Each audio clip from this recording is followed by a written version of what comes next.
Entonces, esto es el resultado de una sociedad que no comprende ni ha entendido el varón y la mujer. ¿Qué dice la Biblia? ¿Cuáles son las responsabilidades del hombre y de la mujer? Y para ello pues vamos a comenzar desde el principio rápidamente en el libro del Génesis, para comenzar a entender cómo formó Dios al varón, cómo formó Dios a la mujer completamente diferente al hombre, y por cuál los dos somos enteramente diferentes en nuestra manera de pensar, de ver las cosas, de las perspectivas de la vida. Tú tienes una opinión de cómo debes educar a tus hijos, la esposa tiene otra opinión. Tú tienes una opinión de qué comprar, tu esposa tiene otra opinión que comprar. Las mujeres son románticas, detallistas, ¿verdad? Necesitan estar rodeadas de atenciones. Las mujeres son como flores que necesitan sol, buen ambiente, agua, una buena tierra para que crezcan y no crezcan así todas marchitas y todas apagadas y todas completamente sin identificación. Y cuando el hombre entiende esto y comienzas a darle el trato a esa flor, a esa reina, porque somos el rey y ellas son nuestras reinas, y la tratas como una reina, tú no te imaginas, escúchenme muy bien esto, varones, no nos imaginamos cómo nos bendice Dios, porque el matrimonio y la familia es el gimnasio de Dios. ¿Quieres entrenar tu paciencia? ¿Quieres entrenar tu perseverancia? ¿Quieres entrenar tu humildad, tu mansedumbre? Es el hogar, el gimnasio de Dios. Por eso cuando Dios llama a alguien para ser pastor, las primeras condiciones que se requieren es que gobierne bien su casa. Porque si no gobierna bien su casa, ¿verdad? Pues entonces ¿cómo va a gobernar la casa de Dios? Y las normas para un líder y para un pastor son elevadísimas. ¿Por qué? Porque si un hombre de Dios, ¿verdad?, no está bien en su casa y no está bien con su familia, pues es imposible, ¿verdad?, que pueda recibir la bendición de Dios. Y lo mismo pasa con las personas que no son pastores. Todos los varones lo vamos a ver, de alguna forma somos pastores de nuestra esposa y de nuestros hijos. En Génesis capítulo 1, dice el versículo 27, que Dios nos creó a los dos. Y creó Dios al hombre a su imagen, a imagen de Dios lo creó, varón y hombre los creó. El capítulo 1 del Génesis es un bosquejo de la creación de Dios. Y vamos a ver que en el capítulo 2 se detallan las cosas que aparentemente fueron descritas como bosquejadas, con detalles en el capítulo 2. Por eso parecería a muchos que el capítulo 2 es diferente al capítulo 1 del Génesis. Pero es que el capítulo 1 describe un bosquejo, un resumen de los 7 días de la creación y la forma en la que Dios creó al hombre. Pero lo primero que tenemos que entender es lo siguiente: fuimos creados a la imagen y semejanza de Dios. No descendemos de chita, ni de los animales. Tiene un siglo propagándose en las universidades, en las secundarias, en las preparatorias, tus maestros en la escuela, que somos el resultado de una selección natural, que provenimos de una evolución. Y esto, aunque no está demostrado científicamente, ni por la biología, ni por las leyes físicas de la primera y segunda ley de la termodinámica, menos por la genética, se sigue enseñando. ¿Por qué?, te preguntarás. Son los debates que tenemos nosotros en las universidades con astrofísicos, con geólogos, con sociólogos, con psicólogos. ¿Por qué se enseña que venimos de los animales?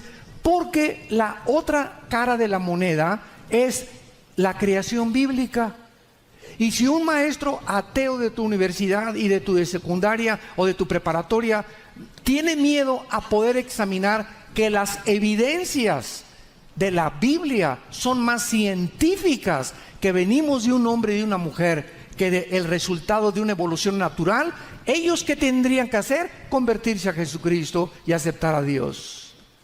Entonces su soberbia intelectual les impide, no es por falta de evidencias, Yo recorrí universidades como ustedes no se imaginan y lo seguimos haciendo, demostrándoles a los mismos maestros universitarios que no existe escuchen, una sola evidencia científica de que venimos de los animales. Pero se sigue enseñando porque no hay otra opción. Las mismas leyes de la genética impiden la evolución.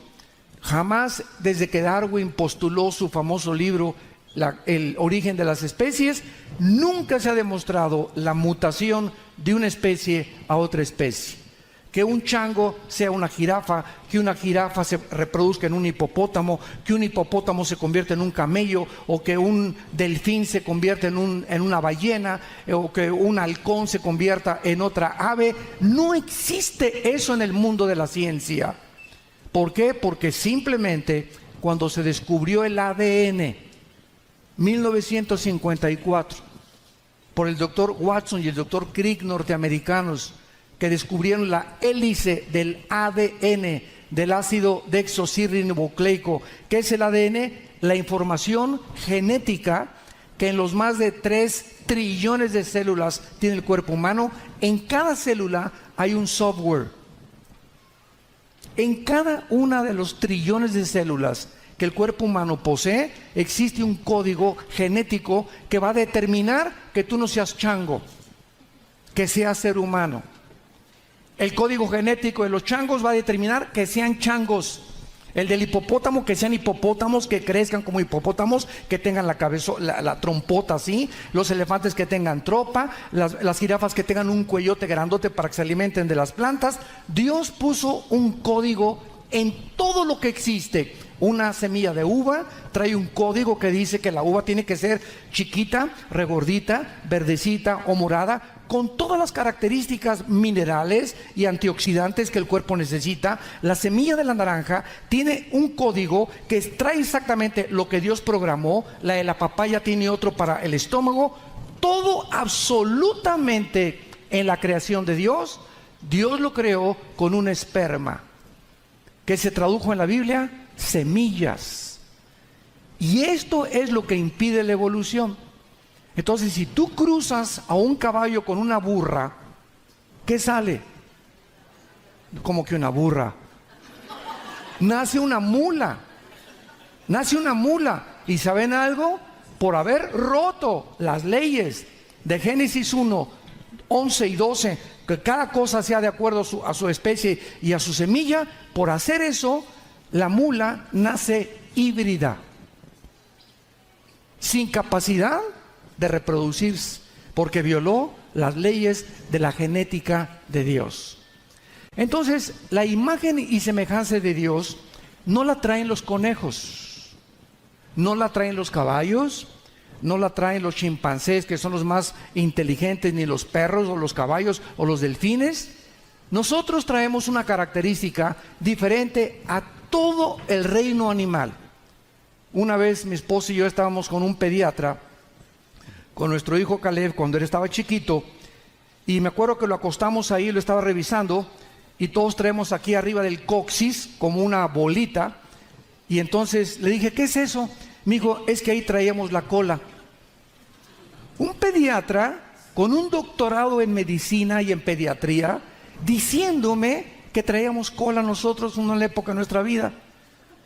Le dije, oye, pero en el código genético, ¿nunca te enseñaron? ¿Estudiaste tu biología o genética en la universidad? ¿Nunca te enseñaron lo del ADN? Bueno, es que ahorita los descubrimientos del genoma están comenzando a darnos más luz, etcétera, etcétera. Le dije, jamás hemos tenido cola los seres humanos. Tal vez tu abuelita sí, pero yo, la mía no.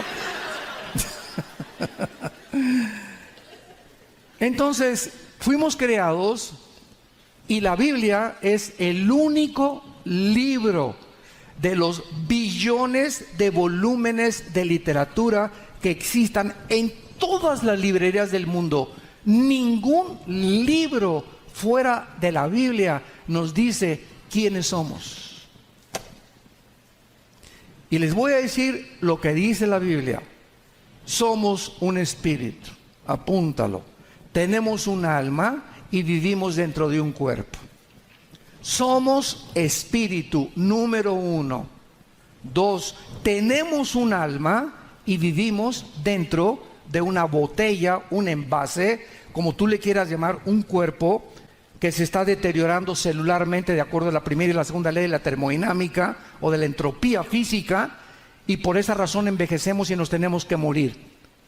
Pero ninguna persona, ningún investigador, ni Sigmund Freud, ni Louis Pasteur, ni nadie de los más grandes doctores médicos e expertos en medicina, nunca nadie podría tener la información que constituye al ser humano más que el que nos creó. Solo Dios lo pudo haber hecho.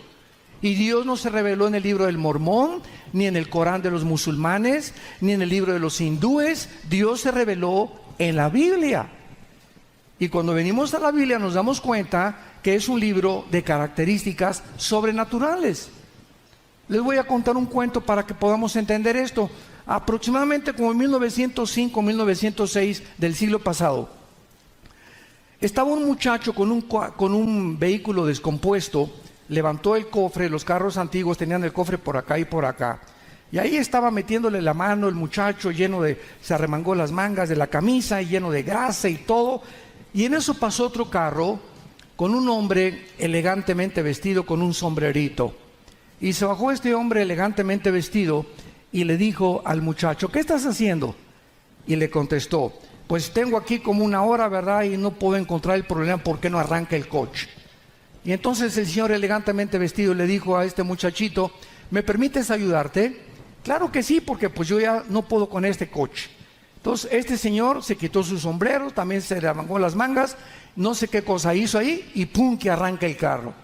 Y el muchacho sorprendido le dice, oiga, yo tengo aquí casi 2 horas tratando de encontrar el desperfecto y usted en segundos lo arregla. ¿Quién es usted? Y le contestó el señor, yo soy Henry Ford, yo hice el coche. Y así estamos nosotros consultando a la doctora Corazón, a Walter Mercado, al psicólogo, al psiquiatra, y estamos llenos de grasa espiritual y problemas y estrés, tratando de arreglar el matrimonio. ¿Y por qué no funciona mi matrimonio? ¿Cómo educamos a los hijos? ¿Qué está pasando con las familias? Pero no le preguntamos al que nos creó. Entonces, si queremos saber quiénes somos, quién es el que nos fabricó, cuáles son las disposiciones y de qué forma funcionamos mejor, cada cuando tenemos que cambiarnos el aceite, tenemos que consultar al fabricante. Y el fabricante nos dejó un manual que se llama la Biblia. Y cuando alguien se convierte y comienza a conocer la Biblia, comienza a descubrir cómo hacer funcionar su matrimonio, cómo hacer funcionar su familia. Y mientras yo obedezca como varón y mi esposa como mujer las cosas que a ella le corresponden y las cosas que a mí me corresponden, y podamos entender que somos 2 fuentes de energía. El varón tiene un poder, la mujer tiene poder. El hombre tiene energía, la mujer tiene energía. Imagínense nada más, 2 seres humanos completamente diferentes casándose. ¡Uf! ¡Qué de chispas van a salir! ¿Por qué? Porque somos completamente diferentes. Y al casarnos, yo tengo un ego, las mujeres tienen un ego, y yo digo, aquí mis chicharrones truenan, y otra dice, a mí los míos truenan. Imagínense nada más, ¿no? Entonces, cuando hacemos esta unión en el matrimonio, pues duran 2, 3 años o 5, 10 años, y se dan cuenta que nunca han podido hacer química, ni nunca han podido limar las fricciones que tienen que haber a fuerza, porque no hay un matrimonio perfecto. Y por eso dicen, la mejor puerta de salida es el divorcio. Ahí nos vemos, Pancho, ahí nos vemos, Chencha. Qué triste es cuando nosotros llegamos a esta situación por ignorar la fuente de la información, que es Dios. La imagen y semejanza de Dios significa que Dios nos creó con la capacidad de descubrirlo a Él. Por eso existen las religiones. Decía Sigmund Freud que las religiones solamente implicaban o demostraban la increíble religiosidad del hombre por el temor que tiene a lo desconocido. William Shakespeare dijo que era un defecto trágico el que el ser humano se comportara como se comporta. Carlos Marx digo que el problema del ser humano es la lucha de clases, que si la clase del proletariado alcanza la burguesía y la derriba, entonces el proletariado cuando suba y derriba a los burgueses, entonces va a haber equidad y justicia y repartición de riquezas. Y todos los intentos que han hecho Sigmund Freud, Friedrich Nietzsche, Hitler, los nazis, los comunistas, los fascistas, los psicólogos, los psiquiatras, los científicos, por tratar de arreglar el matrimonio al ser humano, hemos llegado al siglo XXI. ¿Y saben ustedes a dónde ha concluido el siglo XXI? Donde las personas que se consideran expertas en conocer los problemas del ser humano, que se llaman psicólogos o psiquiatras. La diferencia entre un psicólogo y un psiquiatra es que el psiquiatra puede prescribir medicamentos, el psicólogo no lo puede hacer.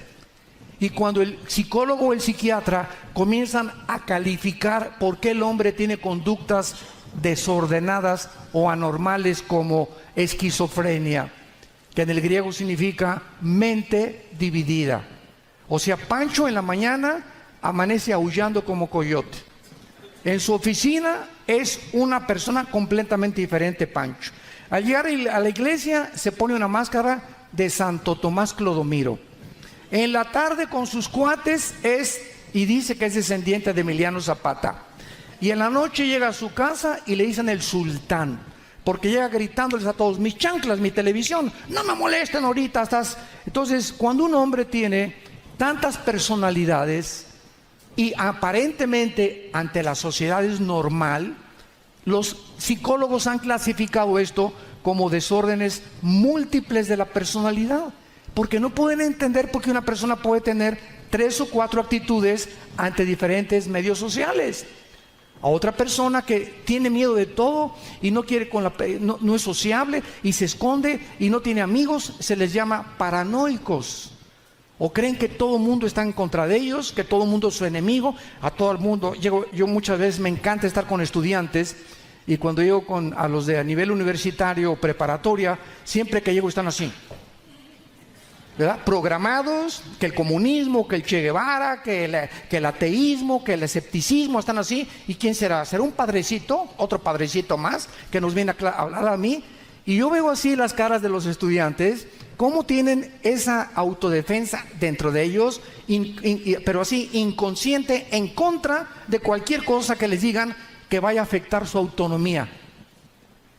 Y cuando comenzamos a abrir la Biblia y les comenzamos a hablar de Jesús, no se imaginan cómo comienzan a ser transformados por el poder de la palabra de Dios. Vemos pues entonces que la imagen y semejanza del hombre es lo que nos da dignidad. Por eso a un caballo no lo metes a la cárcel, ni a un chango cuando mate a alguien. Y como me dijo un maestro universitario, ¿verdad?, que no somos iguales a los animales. Le dije, los animales se guían por instintos, no tienen conciencia entre el bien y entre el mal, pero el ser humano sabe que hay conciencia y que hay alguien a que adorar. Y nunca le dije a este maestro, hay un conjunto de conejos adorando a Dios, ni de chimpancés tratando de comunicarse con algo que trascienda su existencia, porque no tienen ni siquiera conciencia de que hay la muerte o que trasciende algo después de esta vida. Es algo que puso, dice Eclesiastés 3, versículo 11, la eternidad en el corazón humano. Ahora veamos en segundo lugar, en el versículo 7 del capítulo 2 de Génesis, los detalles de la creación. Génesis 2, versículo 7. Entonces Jehová formó del hombre, ¿de dónde? El cuerpo humano. Vamos a comenzar a entrar ya a lo científico. El cuerpo humano, de acuerdo a la Biblia, fue formado. La palabra formar es yatzar con Y en el hebreo. Yatzar con S de Samuel. Yatzar, que significa modelar o dar forma. Entonces vamos por orden. Dios agarra el polvo de la tierra, así el polvo de la tierra, y forma el cuerpo humano. Y la ciencia comprueba y demuestra que los 19 elementos químicos que forman el cuerpo humano, yodo, flúor, azufre, potasio, etcétera, etcétera, y los 4 gases que contiene el cuerpo humano: nitrógeno, oxígeno, carbono. Son los 19 elementos químicos y son los 4 gases que forman la Tierra. Y la Biblia tenía razón. El cuerpo fue formado, como la ciencia después, la química lo descubre siglos después, que exactamente el cuerpo humano tiene el yodo, el potasio, el flúor, el hierro que tiene precisamente la Tierra, del planeta Tierra. Y después de que el ser humano, ahí estaba Adán como una estatua, dice la Biblia que entonces Dios hizo algo que no hizo con los animales. Dios hizo esto. Algo de Dios, de la divinidad, que es una entidad ultradimensional, que está separada completamente de las 4 dimensiones donde nosotros vivimos, le transmite al ser humano algo de él. Nos sopla dentro algo de él, para que comencemos a entender que podíamos, a través de ese soplo que se llama el espíritu. Los animales no tienen espíritu. Somos espíritu, tenemos un alma, vivimos dentro de un cuerpo. Ahora lo voy a explicar. ¿Qué es el espíritu a diferencia del alma? Apúntalo. El espíritu es la parte inmaterial a través de la cual podemos conocer, servir y adorar a Dios. Esto es importantísimo en la teología. Es la parte espiritual en la que, inmaterial, en la que podemos conocer, servir y adorar a Dios. Porque Dios es, Juan 4:24, espíritu. Y los que le adoran en espíritu, es necesario que le adoren y le conozcan. Ahora, muy bien, fuimos creados, pongan atención, espíritu, alma y cuerpo. Dios, a través de lo que sopló, a través de nuestro espíritu, Adán y Eva estaban conectados, se conectaron a la fuente de energía. Adán y Eva, como seres humanos, no tenían energía propia. Tenían que estar conectados con Dios para conocer a Dios por medio del espíritu. El alma, apúntalo, es el asiento de la mente, de las emociones, de los sentimientos y de la voluntad. Vean la diferencia que hay entre espíritu y entre alma. El alma es la mente, sentimientos, emociones y voluntad. En la Biblia se le llama el corazón. En el hebreo es con L de Lola, E de Enrique, B de Víctor, Lev. La palabra Lev en el hebreo, siempre que tú veas el corazón del hombre o el corazón de Dios, se refiere al alma, no al espíritu. Y el cuerpo simplemente, ¿verdad?, es donde el alma y el espíritu están dentro de nosotros, y cuando nos morimos, lo vimos ayer en la tarde, al morir se sale de nosotros el alma y el espíritu, se van a la presencia de Dios. Si morimos en Cristo, nuestro cuerpo lo creman, lo acabas en la panza de un tiburón, te cae un ladrillazo en la cabeza, te atropellan, te hacen pedacitos, te queman. No importa la forma como eras, ni cómo quede tu cuerpo, si lo queman, si no lo queman, si lo entierran, etcétera, etcétera. Cuando nosotros morimos, se sale de nosotros nuestro yo, lo que somos, espíritu y alma, y nos vamos a la presencia de Dios. Cuando venga Cristo en el arrebatamiento, resucitamos los cristianos, y en el aire, 1 Tesalonicenses 4, 16 y 17, nos juntamos con el alma y con el espíritu, y así desde ese momento estaremos siempre con el Señor, con un cuerpo semejante al cuerpo de la gloria de Cristo cuando Él resucitó, con las condiciones completamente transformadas y cambiadas a como estábamos actualmente. Entonces Dios sopla entre nosotros aliento de vida, y el hombre es un ser viviente. Muy bien, Dios le dijo a Adán, y a los ángeles también, no son dioses. Adán, tú no eres Dios. Eva, tú no eres diosa tampoco. Y Dios le dijo a Adán, mira Adán, te voy a poner un reglamento y un huerto, y vas a poder comer de todos los árboles que están alrededor. Versículo 9. Y Jehová hizo nacer de la tierra todo árbol delicioso a la vista. Qué ricos mangos, papayas, frutas, qué rico todo lo que Adán tenía ahí para comer.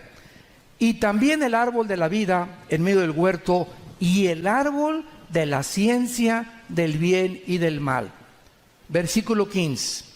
Tomó Dios Jehová al hombre y lo puso en el huerto del hombre de Edén para que lo labrara y lo guardara. Y mandó Jehová Dios al hombre, le dio una orden, como un comandante, como un general: come de todos los árboles, Adán, pero te prohíbo tocar uno solo, el árbol del conocimiento del bien y del mal. Lo vamos a explicar. Dios pone a Adán en un medio ambiente perfecto y le dice a Adán: tú no eres Dios, Adán. Quiero decirte una cosa: como un ser creado a mi imagen y semejanza, tienes que tener limitaciones.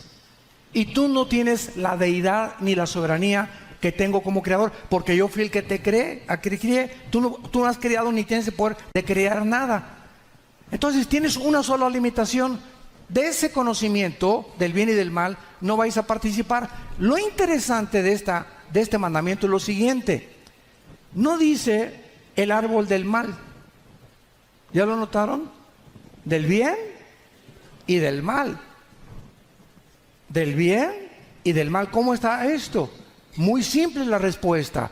¿Qué es lo que quería Dios decirle a Adán? Adán, quiero que desde aquí en adelante tú dependas en tu espíritu de mí. Yo soy el que te voy a decir, Adán, que es bueno y que es malo. Desde ahorita te estoy diciendo: ese no comas. Déjame que yo te siga guiando, porque tú no tienes la capacidad de determinar lo que es bueno y lo que es malo. Y el día que comas del árbol del conocimiento del bien y del mal, entonces tú vas a recibir una capacidad engañosa y vas tú a querer determinar, sin tomarme en cuenta a mí, qué es bueno y qué es malo. Y desde Adán a nuestros días, como lo vamos a ver ahorita, ha sido el problema del ser humano. El ser humano a lo malo le llama bueno, a lo bueno le llama malo. Ahora, casarse un hombre con un hombre no tiene nada de malo. Una mujer con una mujer no tiene nada de malo. Son nuevas alternativas, son las cosas que yo quiero. Es una nueva clase de amor. Y estamos en una sociedad tan confundida, porque los tornillos se aflojaron aquí adentro en la mente. Por ejemplo, durante la época del comunismo, de la Unión de las Repúblicas Socialistas Soviéticas del siglo pasado, cuando se les pidió a los rusos que por qué mataban a la gente, ¿saben lo que dijeron ellos? Es que Stalin, José Stalin, no le llama matar, le llama eliminar por causa del partido.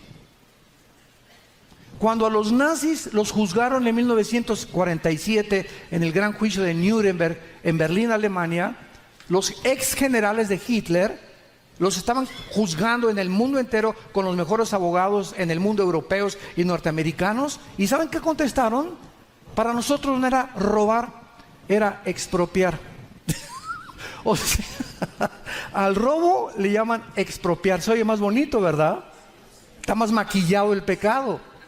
A matar, no es matar, es eliminar por causa del partido. Entonces no es asesinar, se oye muy feo asesinar.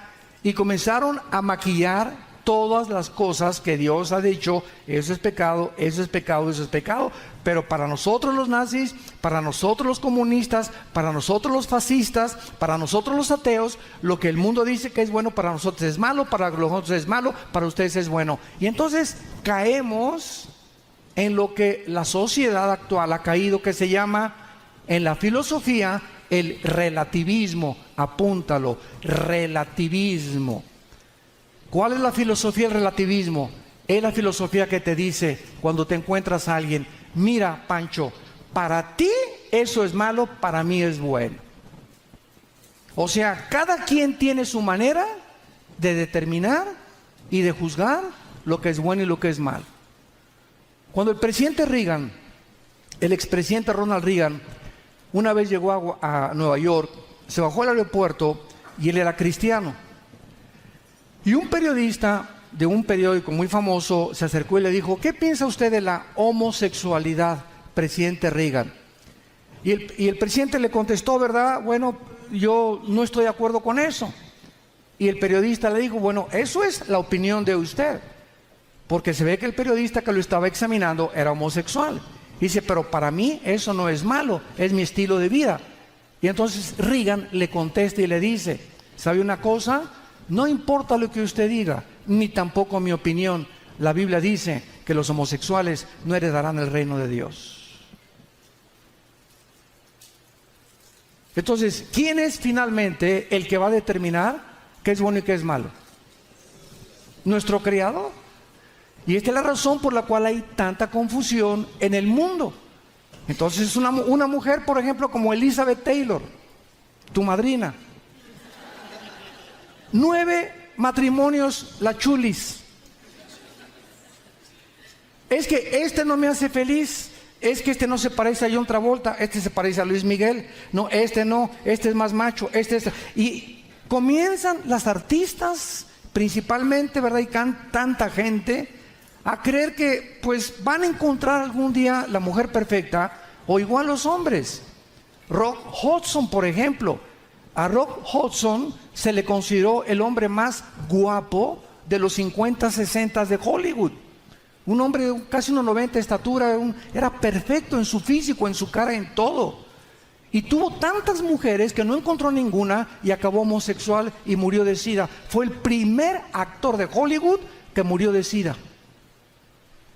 James Dean, otro muchacho, ¿verdad?, que protagonizó la rebelión de la juventud en los 60s, se vuelve homosexual y muere de SIDA también, en un choque, pero ya con su Porsche a 150 kilómetros por hora, a los 27 años de edad. James Dean se mata en una carretera de Hollywood, después de filmar la película Gigante con Rock Hudson y con Elizabeth Taylor. Entonces, el ser humano cree: voy a encontrar a la mujer feliz, esta no me hace feliz, espérame tantito. Tú no te casas para buscar que te hagan feliz, papá.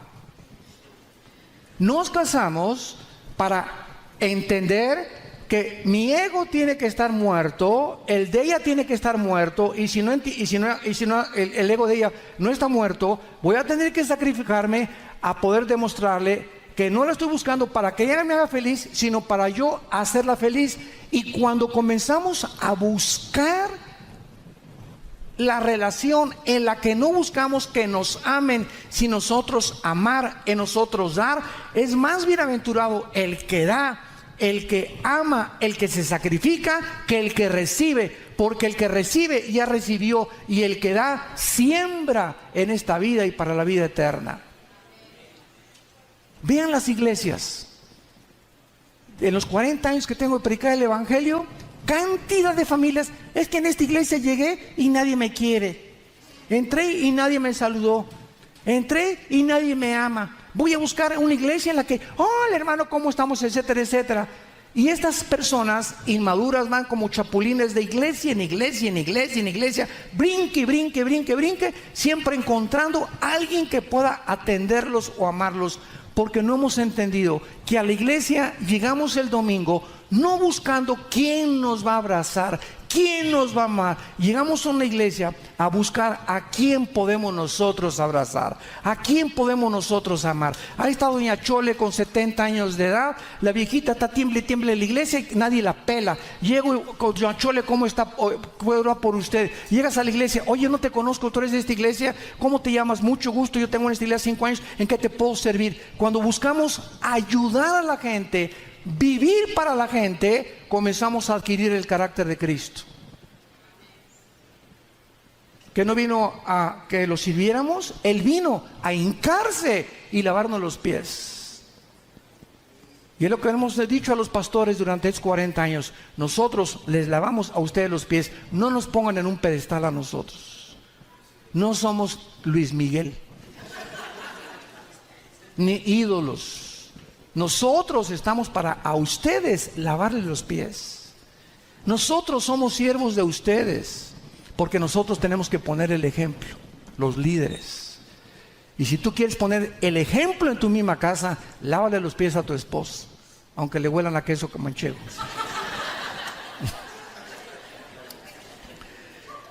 Bueno, esta es la razón por la cual Dios, estamos entendiendo los pensamientos de Dios. Qué importante es esto. Y después de todo esto, dice la Biblia que entonces Dios formó los animales, versículo 19, y le trajo todos los animales a Adán. Eva no había nacido todavía.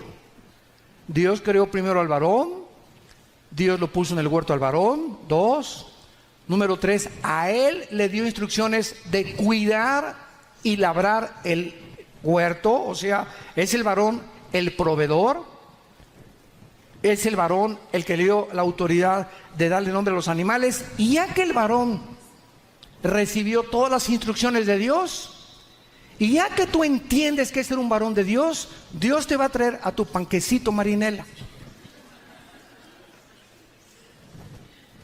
No andes buscando, como todos actualmente, novia en las discotecas. Ahí vas a encontrar la peor. Ahí vas a encontrar el peor. Porque van los muchachos ahí, dizque, ¿verdad? Mira, tú te tomas en una discoteca un poquito así de alcohol. Así comienza todo, con todo jarrito llega poquito a llenarse. Tú te tomas una cosa así, no te imaginas la cantidad de personas en el trato humano y de personas que existen en las discos y en las cantinas para dormir y anestesiar y drogar a las mujeres. Y mientras te acercas, alguien te pone una pastillita insignificante y de repente amaneces y no sabes ni con quién amaneciste. Pierdes tu virginidad. ¿Por qué? Porque bajo la música y las luces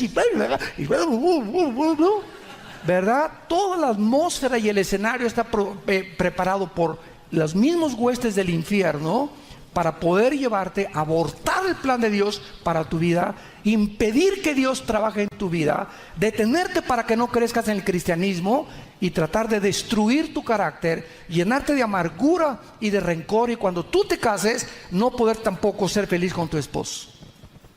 Porque en tu juventud fuiste con un muchacho y te acostaste con otro y nunca entendiste que Dios prohíbe la inmoralidad. No cometerás inmoralidad, dijo Dios. Entonces, ¿qué ejemplo? Ya que Adán estaba listo, versículo 21, ¿qué hizo Dios para traerle a Eva? Adán, vete a la disco. No, ¿verdad? O mira, te traigo una foto aquí de una mujer increíble, Miss Universo. ¿Saben lo que hizo Dios antes de traerle la mujer al primer hombre que existió? Lo puso a dormir. En otras palabras, si tú quieres encontrar jóvenes, ahorita es para los muchachos, tú tienes cara de rabo verde. Estoy hablando de los jóvenes. Nosotros, cuando traemos este anillo los varones, ¿saben qué significa traer este anillo? Que estamos fuera del mercado. Cuando tú veas a un hombre, muchacha que me escuchas, que trae este anillo, ni te le acerques. Te va a proponer mejor sueldo, te va a proponer invitarte aquí, por allá. Discúlpeme, traiga a su esposa y salgo con usted. ¿Por qué? Porque este anillo implica que ya no estamos en el mercado. El día que nos casamos, ¿verdad? Le dijimos a 2.5 billones de lupitas, carmelitas, adiós, adiós, adiós, adiós, adiós, adiós. A todas, goodbye, goodbye, goodbye. Ay, pues que está chulísima, ay, que está muy guapo, etcétera, etcétera. Desde ese momento, yo nada más tengo que serle fiel a esta güera que está aquí. Más me vale.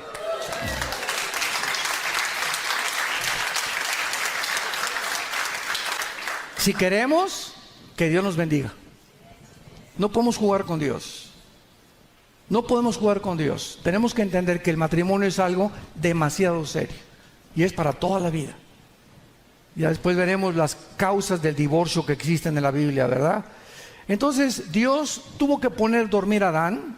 Y cuando Adán estaba dormido, versículo 21, ya dormidito, anestesiado. Esta es la primera cirugía sin anestesia en la Biblia. Es interesante que Dios saca a la mujer. Vamos a ver toda la ciencia que hay en esto. Dios saca a la mujer de una costilla. Dice la Biblia, y tomó una de sus costillas, y la palabra costilla, apúntalo en el hebreo, es Selah, con T de tía, y ese es Samuel, T, Selah. Es la palabra hebrea para costilla. Y cerró la carne en su lugar. ¿Por qué? Porque la ciencia descubrió a través de los siglos que la sangre se forma en los huesos. Ahí en medio de los huesos se forma la sangre. Ahorita lo vamos a ver. Y de la costilla, o sea, del material genético que Dios toma de Adán, hizo una mujer y la trajo al hombre. A nosotros los varones, ¿de dónde nos hizo? De la tierra, del lodo. Y a las mujeres más refinadas, de algo que ya estaba refinado, de algo que ya había trabajado con nosotros, y de ahí la sacó a ellas como princesas, ¿verdad? Como algo más delicado, como algo más tierno, como algo más considerado, para que el varón supiera durante toda su vida que la mujer es más frágil que nosotros, que es más delicada que nosotros, que es más susceptible, que tiene 7 días al mes en su menstruación, que chilla porque huele a la mosca, que sus hormonas son diferentes, que su función es diferente. Y si no entendemos todo esto y no las tratamos conforme a la forma que Dios quiere que las trate, no va a funcionar nuestro matrimonio. No va a funcionar. Y entonces van a buscar el escape por aquí, por allá, y nunca el divorcio es la salida. Más que en casos ya demasiado tremendos, ¿verdad? Donde ya es tóxico la relación en la que ninguno de los dos quiere jalar. Entonces, cuando Dios le trae a Eva, dice el versículo 23, aleluya, gloria a Dios. Esto es ahora hueso de mis huesos, carne de mi carne, y es Adán el que le pone el primer nombre a la mujer, varona, que en el hebreo es Isha, I-S-H-A. El varón es Ish, la mujer es Isha. Esta será llamada Isha porque del Ish fue tomada. Y en ese momento, cuando Adán vio a Eva, dice, yo sabía que con la jirafa yo no tenía nada que ver, ni con la changa, porque acuérdense que antes le trajo a todos los animales Dios a Adán. Y Adán descubrió, porque de acuerdo a Dios dijo, no es bueno. La primera vez en la Biblia que Dios dice que algo no es bueno. ¿Y qué fue lo que Dios dijo que no era bueno? Que estemos solos. Que estemos solos los varones. No es bueno que nosotros vivamos solos, más cuando ya pasamos el 5.º piso. ¿Por qué? Porque necesitamos una mujer. Mentiras que no, yo la puedo, que no, vivo mejor solo que mal acompañado. Eso sí. Pero por eso, si eres cristiano y oras, ¿verdad? Dios, a menos que sea un llamado de Dios, como Pablo, que enviudó. ¿Cómo sabemos que era casado Pablo? Porque formaba parte del Sanedrín, y para formar parte del Sanedrín tenía que ser casado. Entonces enviudó, y ya enviudo, ya Dios lo llamó a servirlo. Y ya, ¿verdad? Pablo escribe en 1 Corintios 7 que mejor a muchos que llama a Dios ya grandes se queden así, si tienen un llamado para ir por todos lados de misioneros, porque es más difícil con un matrimonio, ¿verdad?, irse de misionero. Pero si no ese es el llamado, ¿verdad?, entonces no es bueno que el hombre esté solo. Le haría ayuda idónea para él. Y vean en el versículo 24, con 3 palabras, lo que es el matrimonio. Esto es increíble.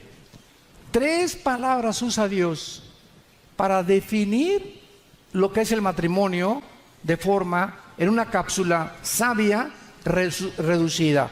Por tanto, dejará el hombre a su padre y su madre, y se unirá a su mujer, y serán una sola carne. Número 1. ¿Qué es el matrimonio? Mamá, eres muy linda, mamita, y siempre te voy a respetar y siempre te voy a querer. Papito lindo, gracias por haberme traído a la vida. Crecí con la familia de ustedes y voy a honrarlos durante toda mi vida. Fido mi perro, adiós Fido, mi perico.